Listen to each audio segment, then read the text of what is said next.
Boy said everybody that you interact with is teaching you a little bit more about yourself. We speak a lot on this part about accountability, and I think his soliloquy highlighted that in a excellent fashion. But I just want to get y'all take on it. Do y'all agree with it? What are y'all thoughts? Like first thoughts, just hearing and break that down like that. I love it. It's really a mirror. I mean, like we say all the time, like your partner is a reflection of you. And if you're going through super difficult situations and continuously allowing it, you holding up the mirror. You know what I'm saying? So that shit hit home because it quickly had me, think about situations that I was in that I shouldn't have been in. Especially when he was saying that, like that hole that person may have had on you, why they had it, on you, and then you compare it to the situations that you was in that you left quickly with ease, and it didn't, even though it may have lasted a little bit longer, it didn't hit nearly as hard. Right. So I agree 1,000%. That shit, you hit it right on the head. Yeah. Kenny, what was your thoughts on that, man? Man said everybody that you done been with, whether it's dating or friend circle or anybody that you've interacted with on a frequent basis, shows you a little bit about yourself, good or bad. What's your thoughts on that? I think he was pretty spot on. I do believe we align ourselves with people that are stronger in our weak spots. So where we are weak at, the other people we align with are stronger at. That way they can help us guide us in certain situations that we're, weak in. So, yeah, I mean, I agree. A lot of us align ourselves, especially men align ourselves with emotional women because we don't know how to express our emotions. So as hard as that bothers us, we just don't realize that that's what we need to be working on and fail to try to work on it. We just try to find somebody to fill that void in ourselves. So, yeah, I agree. I don't see anything wrong with what he said. Yeah, man, I think, you start looking back on all the people that you done dealt with in that fashion and you come to understand, like, that's what you deserved at the time. Mm-hmm. Good or bad. And I think that's hard for people to look in that mirror and kind of accept. And, like, that's what he was speaking to. He was saying, it's always them. They always pointing the finger. No. You look in the mirror because you attract who you are. You attract what's, akin to you, like what's familiar.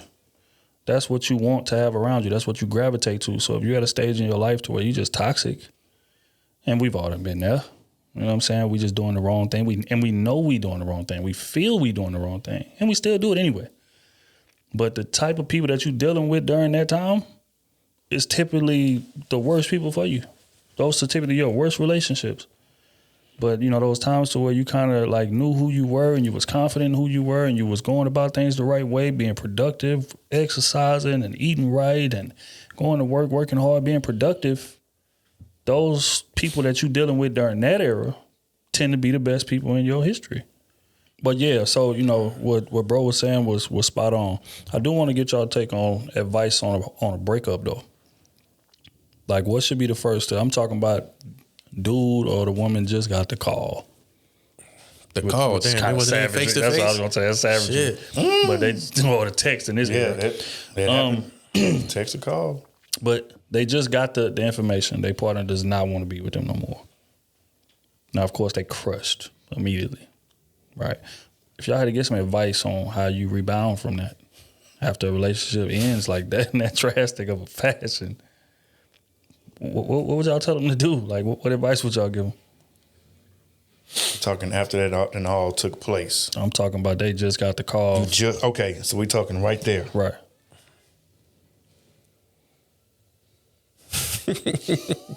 What? What's a lot of confusion going on in that moment. A lot of denial is going on in that moment. A lot of convincing is going on in that moment. Is this like they led up to this is like it's been talked about, or is this just random out the blue type of? She just sat you down and said, You know what? Out of nowhere, I just said, hey. Nah, it ain't never out of nowhere. Let's establish that. Okay, well, I mean, it's never out of nowhere. Y'all was having an argument or whatever, and then terms are good, and then y'all on good terms, and then she come out of nowhere and say, you know what, I just can't do this. That's what we're saying? We're saying that. Or y'all had an argument, again, after repeated arguments, and she's finally like, hey. Right. I'm done. Can't do this. Right. Because that's typically how it goes. Yeah. Sayonara. No. I'd have been in a couple of situations. I thought it was good. You thought it was good? Maybe I wasn't reading right. I don't know. You thought it was good that she said it's over? No. I'm saying I thought we were good, and then it's I can't do this no more or something like that. Oh yeah, you wasn't reading the instructions or the cereal box. You wasn't doing nothing.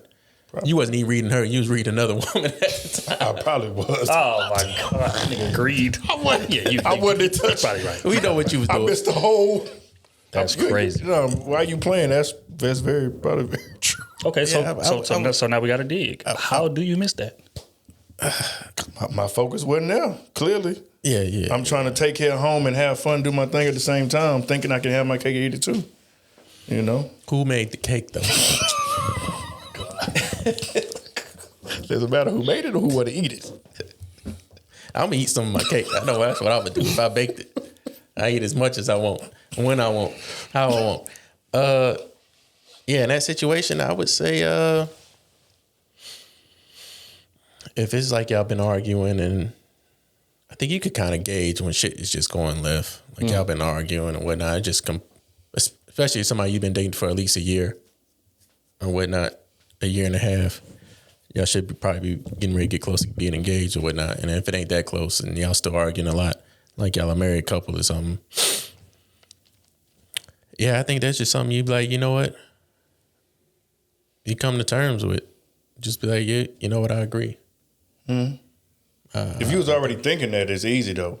I mean, because you know how arguments go. Y'all typically break up here and there over little spouts. But if it's like a continuous like arguing over and over and over, we break up and over and over. You know what I'm saying? The man is most likely waiting for the woman to break up with him anyway when it gets serious. You know, I say just let it go. Accept what it is. You know, sit back, take your time, and, you know, gauge yourself for what you did wrong, what you could have did better, what you should have did better, not could have did better, what you know you should have did better, but you was just being so petty and just really didn't like it that much like you thought you did. Damn. Yeah, just work on yourself a little bit. But I wouldn't say, you know, just lose all hope and, you know, get to know. I mean, you're going to be depressed. I mean, that's someone that you thought you loved or you did love. It's not thought you loved. You did love. You know, you were in love with. You know, you still going to have love for him, but. That's tough, man. It is. But I wouldn't accept no damn breakup over no damn text. Yeah, that is a little. We need to have a phone call. That's the okay, issue. hey, but that's I would definitely call and be like, okay, hey, this is serious. What you want to do? No. I agree. She's sending you the voicemail because she don't want to talk. She sent a text message. Yeah. If you definitely clicking me, sending me the voicemail, we definitely done. Well, I mean, she already said she was done. Yeah, but I mean, sometimes you want to call and be like adults about the situation. She done with it. Well, then hey, then I'm done. That's why I said I'm gonna at least give a courtesy call for both of us. Say block. But you want some closure? So we can talk about this. You want some closure? No, I didn't tell her to come by the house. I ain't say none of that. I said we gonna talk on the phone so I can hear your tone of voice when you talking to me about this situation. Nope, she sent it. Hey, then we done. That's cool. At least I made my effort just to reiterate what she's saying. Because all the time, basically, I knew it was done anyway. But I mean, I'm not going to accept no damn. I mean, I'll accept it after I made the effort to call and verify. I won't just say, I got a text message say she want to break up. All right, if I accept that, then I already wasn't even there anyway. You was already out the door anyway. So I'm already with somebody you responding, else. Or you responding to the text, or you just gonna call as soon as you see it? I'm gonna call as soon as I see it. Okay. And if she ignored or whatever it is, then hey, that's what she chooses to do. But there ain't gonna be no conversation after that. That's easier said than done. It is. Everything is easier said than done. But will I do it? Call for like a week straight just to make sure. Then you'll call it for a week straight? No. I said niggas will. Oh. Yeah, no. My damn ego is a little too tough for that. But do y'all feel like a breakup can really just sneak up on you? Hell no. I ain't never had a breakup that just snuck up on me. But I ain't dated two people in my life, so. When I was married, the other one I was with for 3-4 years. So yeah. But in my two, I would say no. I've never had a breakup that just snuck up on my ass. Snuck up on you. I knew I wasn't doing what I was supposed to be doing. And even if I got caught, it was what it was. Or even if I wasn't cheating and I was still not doing my part as a husband or trying to work on myself as a man, and it was being reiterated to myself, but I was just too scared to change myself for that. Yeah, I knew it was coming. Relationships, no. But like talking, yes. Like kind of dating-ish. Not like a official relationship. Oh, well, you don't count. Those situations, yeah, we knew what was up or whatever. But like if it was just, we couple months in, we still trying to figure things out and just one of those, I don't think that we should do this no more. Yeah, that definitely not. So from what Kenny is saying, it's like you can kind of feel it. And you kind of echo, you can kind of feel it coming. Why not just make the changes that you know you have to make? To keep the relationship going? Right. Because sometimes they may not be worth it. Then why are you in a relationship with them to begin with? Yeah, when you're young, it's like, you know what I'm saying? Okay, so what about when you're 30? Like, because like sometimes when you're younger, you just like put up with certain things, and not try to change just out of like ego or just selfishness, whatever. But when you're older, is more. You definitely listen to your woman more. Because when you're younger, she just nagging, she just doing it. But a lot of times it really be things that you can improve on. Or she see you not being romantic, or, you're not listening to her. You're not communicating on time like you should. Like those things be real issues. But a lot of times we just sweep it under the rug, try to be, whatever. We just moving how we want to move. So, but now when you get older, you're not going to do that. But I think you are. Because we get wrote in a lot, and people coming on Instagram Lives and presenting scenarios to us. So people that's older doing the same thing. I've been asking my husband to do this one thing for me for 12 years, and he just would not do it. And that's true. Then when I decide to leave, he want to put up a effort to try to come there. Why couldn't you do that when I was asking you for 12 years? That type of situation. That's because they plan on doing it for a short term, not a long term. Mm-hmm. Most people, when you bring something up to them, they gonna do it just to keep you around for a little bit more. They'll do it for a week, 2 weeks, maybe 3 months, but then go back to their regular selves just so they could keep you around. That's how most people do it. In other situations, it's about being petty. People start, keeping count, keeping tally. Oh, well, I'm doing this, I'm doing that, I'm doing this, you're not doing that, and people just start, being petty with each other. Well, I'm not gonna do this because you're not doing this for me. Well, I'm not gonna do this for you because you're not doing that for me. And then all of a sudden, y'all both neither one a husband or wifely duties to each other. Y'all just over there being roommates, arguing with each other, not even communicating until it's like, okay, well, I want to leave. Oh, now you want to leave? Okay, let me do a little bit of what you wanted me to do for this time being. And then when you don't do what I wanted you to do, I'm going to start saying that. And then it's like a back and forth bullshit.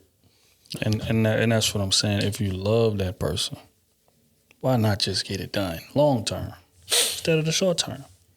I think some people say, hey, why am I always doing this and you still ain't doing nothing? Like some people get in a situation like, okay, let's say, for instance, the woman's on a man, hey, you're not being emotional enough. Okay, I'm going to be more emotional. But the man tells the woman, hey, I need you to cook more. She don't cook. But she come back and say, hey, I need you to spend more time with me. Okay, I'm spend more time with you. Come back like, hey, can you put something on the stove for me? You pod, she still Kenny. don't do nothing. You pod, Kenny. She be like, oh, hey, we don't take no more trips. Come take trips with us. You pod, Kenny. You start taking more trips. You come home and it's still cold. The stove got ice on it. You pod. I'm tired of just doing it. That's when we start keeping count. And then she come back and ask for a bigger house. And it's like, golly, I did it. I did this. I did that. I just asked you to cook for me or clean up the house or goddamn, rub my feet or something. She not a maid, Kenny. And that's how most men do, because we don't, in most men, there's a tally on ourselves. We don't express what the hell we need. We don't. So we always do what they need. We do what they need. We do what they need. And we kind of hold back what we want until it's like, goddamn, I don't want to do it no more. And we just let everything out. And then she's like, well, why the hell you ain't tell me this? Now you expect me to turn into Superwoman? Goddamn avalanche. And you like, goddamn, yeah. I should have probably told you earlier. Now I'm just going to go back into my corner and do what I need to do as a husband and still not demand what I wanted.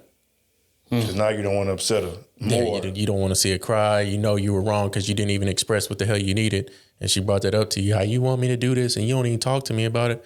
You're like, damn, you're right. I'm fucked up. And the things that you told her, still if you told her, she's still going to shove it underneath the rug. Like, oh, wait, he didn't bring it to me at the right time. So, but regardless, they still should be open to listening to what we got to say regardless. Even if it's a lot at one time. Yeah, that's true. Like, it may be a lot at one time, but think about the times that I didn't say anything. Like, this will be the first conversation in a couple of years this man just really opened up to you after you done made him do thing after thing after task after task. You want these new curtains, you want this new furniture, you want it, like, it be all new things, and men want to please their women naturally. And then, you come out and say something, and now it's like we treat them like the bad person. No, let's just have a conversation. But most of the time we bring up what we need when it's too late. When it's an argument. Mm-hmm. Like when it's like you ain't do that one thing the next one thing that she asked because you were just tired of always doing it. We ain't got time. We don't be thinking about that shit. She's like, hey, I need you to help me clean up the bathroom. Clean up the fucking bathroom? I'm paying this, and that. You won't do this, and that. Well, why ain't you say nothing? Fuck. Because I thought you would just do it. There we go. That's in my instances. I'm not going to talk about everybody else. That's a lot of it. I feel you. No, you talking. But you said something that kind of stood out to me. You said that, it might be the first time in a few years this man had unpacked like this. Why wait that long? That's what that's not something that we just do. Like, women will bring something to you every other week that they feel you need to work on or you need to improve on, or they want this, want that. It's something. It's going to be something. Like Kenny said, it's going to be a trip. It's going to be, I need you to do this more. I need you to do this more. I need you to be a little more romantic. I need you to take we ain't took a trip in a while. We ain't been on a nice date in a while. Like, it be thing after thing a lot of times. And it's like, damn, I'm not Superman. I know I'm that dude, but, like, I'm not perfect. And I think a lot of times women will try to want you to be just perfect. At least that's what it seems like. Because it's hundreds of complaints that men can just come to their woman about. Like, hey, I don't like how you be leaving the bathroom dirty sometimes. Or I don't like sometimes you be leaving a few dishes in there. You get on me about cleaning, but you leave dish in the sink too. It's like we just be like, whatever. She tired, baby tired. Like, we'll give them excuses a lot of times. So, but then after a while, it just builds up. And as we just unload, because we don't want to complain. We don't want to seem like we just nagging throughout the process. But here's a perspective I feel like a lot of men don't think about. Man, I just thought about this 5 minutes ago, to be honest. Why not meet them at their level as far as communication? To where it's like, if that woman is, you say, she telling you something every week, every other week, in terms of what she wants you to fix.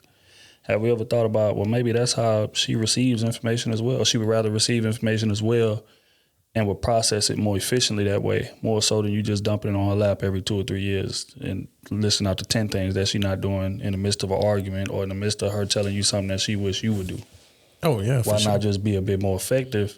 Mm-hmm. And when we have these, matter of fact, we're going to make it a weekly conversation. Oh, yeah. Mm-hmm. In terms of what we can both improve upon. We ain't going to take it personal. No judgment. No none of that.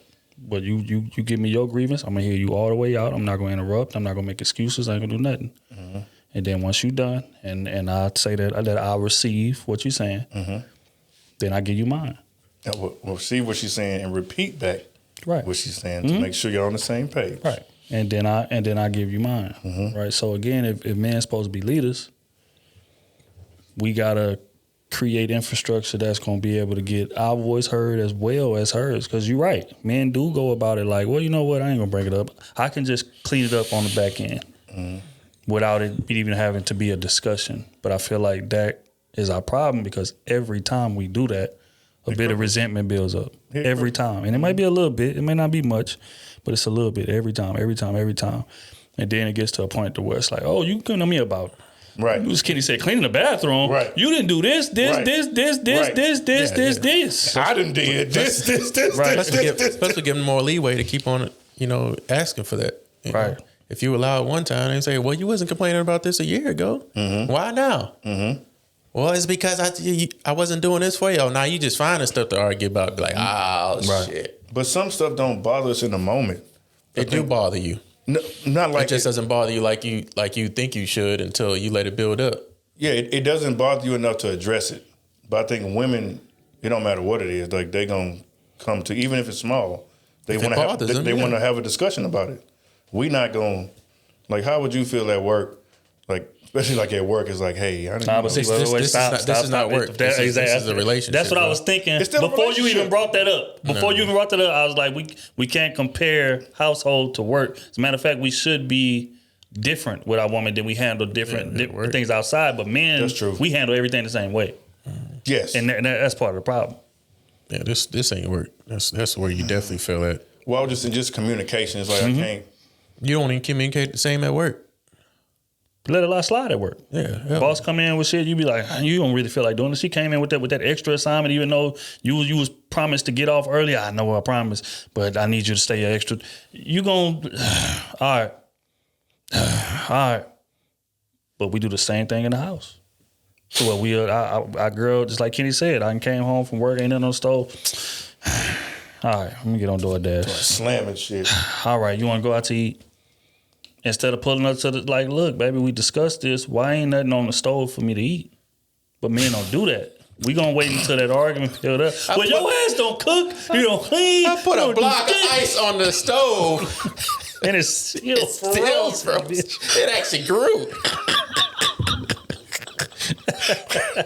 This hood vent ain't been on in years. Damn. There's no grease underneath this hood vent. You know, I got that emergency fan. Come on. Why do I have this here? Why? Why do I even have How'd you get in here and cook? You know what? You right. No, don't say Don't get mad when your work wife brought you some lunch. See?